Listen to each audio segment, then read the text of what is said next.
Hey everybody, welcome to episode 60 of Keith E. Johnson, the Financial Coach. Today I want to talk to you about how and why you should create a life that's not controlled by money. So the odd thing is, this whole financial coaching podcast is about money and how to make more of it.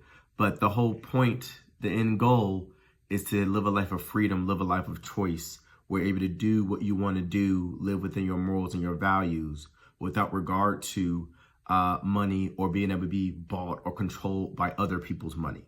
And I think that that's the deeper level thing here, is where some people have jobs that they don't like so they can pay their bills.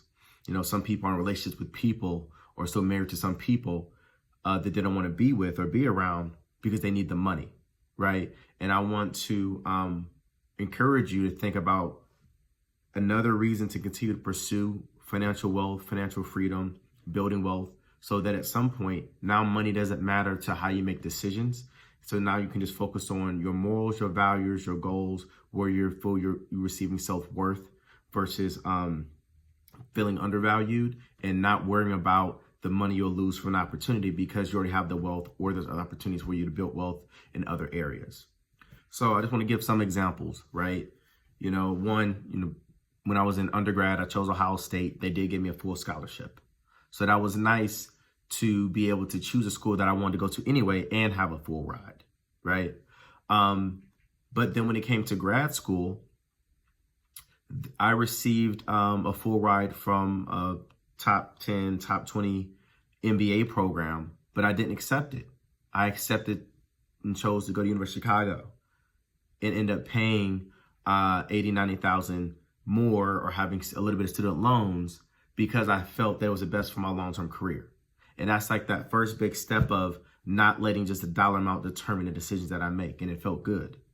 Being able to do my first and do my second sabbatical for 2 or 3 months, traveling the world and seeing the world and seeing different things that cost $10,000, $20,000 for each trip. But I was able to do so by choice because I had the wealth, I had the money, and I knew that the career, the next job would start once I returned. A little bit of freedom there, right? And then most recently, at least the reason why I started this podcast, or this particular one, this topic, is because today's my last day at my at a current firm. And it's because I've been a year and a half, and I realized and I felt that I'm very, very important, but I didn't feel valued, right? And it hit deep during the annual retreat where they do the promotions and bonuses that happened this past February. And no promotion, no bonus. Right? And they claimed that the economy was bad, and they just assumed that, but people would stay and be happy with no promotion or bonus and don't even know why. And so that's when I started interviewing for another job. I received another job that I'll start in a few weeks. But the thing is, as soon as I told my current firm, they were surprised. They asked me, why was I interested in leaving? It's like they didn't know. So I said, through my first year, doing our performance check-ins, I stated I want to be promoted within a year. I've shown that through the work. And I expected my pay and performance pay based upon doing a good job at that. I did not achieve those goals. Therefore, I'm going to go to a place where I can achieve those goals, right? And long story short, they said that they can beat the salary from that current company.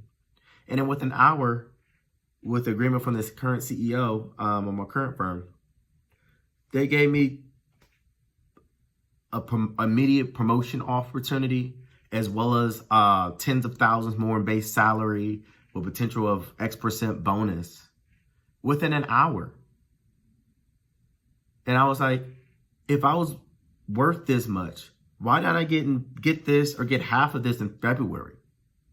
Didn't make any sense. And so the good thing is that I actually reached out to some friends and shared with them. I got a counteroffer from my current firm that I didn't plan to really take anyway. But they was like, no, hey, share that with the firm that just gave you the offer, see if they can match it or whatnot. So I said, hey, I don't want to sound greedy, but I'll talk to them. So the firm that I'll be going to countered the counteroffer with an additional signing bonus and some other benefits. And on Monday, a couple of 2 days after that Friday set call, when I told my firm I got the offer, I told them I declined their current counter offer and that I wanted to explore the opportunities. And I say that story to say that, once again, it wasn't about the money. I'm in a position where I can financially leave a job and find a new one. Because I believe that my career should progress to the next level and it won't be here. And I want to go to a place where I'm important and feel valued through fair conversation and through fair understanding of how my performance is relative to the firm and how I'm progressing and what's expected of me. And so it was a great feeling to start to get in a position where you can turn down six-figure job offers and tens of thousands in increased pay and performance pay for a job that you also like that pays similar, but you left not because of money, but because you know your self-worth. I know my self-worth. You continue to learn and understand your self-worth and value every day. And once you're in a place where you feel like where you're feeling undervalued or people don't appreciate your worth, leave. Because it's going to eat you up inside. And when you have wealth or money, or you know the path to building wealth, you can quickly make those decisions to find a new job, find a relationship, find a new city to live in, not based on money, because you already got it. And it feels good to know that I'm in a place where, because of my financial decisions and habits since I was younger, have put me in a place to decline job offers in the 200K range because I don't feel valued. To choose to spend a few weeks on vacation before my next job because I got the emergency savings for it. It's a great feeling. I want more people to have that feeling. I want more people to be appreciated and could let their skills and talents and use their money to build wealth and not let their money control them or let other people's money or image of money to them control them.